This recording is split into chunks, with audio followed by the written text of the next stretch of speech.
menjadi hiasan dalam hidupku. Ternyata Bapak Ibu hadirin, sekaya apapun kita,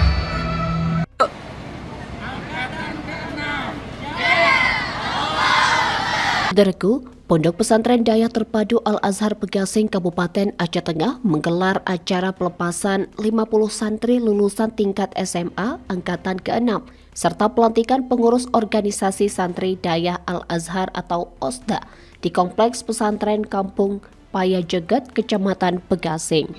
Amatan tribunggai.com pada Sabtu 3 Mei 2025, suasana haru dan khidmat menyelimuti acara yang dihadiri para wali santri dan tamu undangan dari berbagai instansi pemerintah dan pendidikan di Pondok Pesantren Terpadu Al-Azhar Pegasing, Aceh Tengah. Pelepasan lulusan dilakukan langsung oleh pimpinan Daya Al-Azhar Abu Khairul Basan MA. Para santri terbaik ini siap melanjutkan pendidikan ke berbagai perguruan tinggi, universitas, dan sekolah ikatan dinas pada tahun akademik 2025-2026. Dalam sambutannya, pembina Yayasan Al-Azhar Pegasing, Ustadz Bardan Sahidi menyampaikan rasa bangga dan harunya atas keberhasilan para santri. Ia menekankan pentingnya menjaga nama baik alma mater dan terus mengingat jasa para guru dan ustadz yang telah membimbing selama 6 tahun pendidikan di jenjang SMP dan SMA terpadu.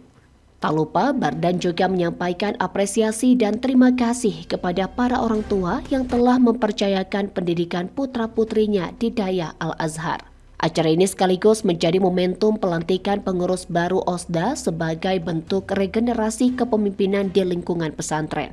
Pelepasan ini menjadi langkah awal bagi para alumni Daya Al-Azhar untuk menapaki dunia yang lebih luas dengan bekal ilmu dan akhlak yang telah ditanamkan selama menempuh pendidikan di pesantren. Dari Aceh Tengah, Romadani, Tribun Gayo.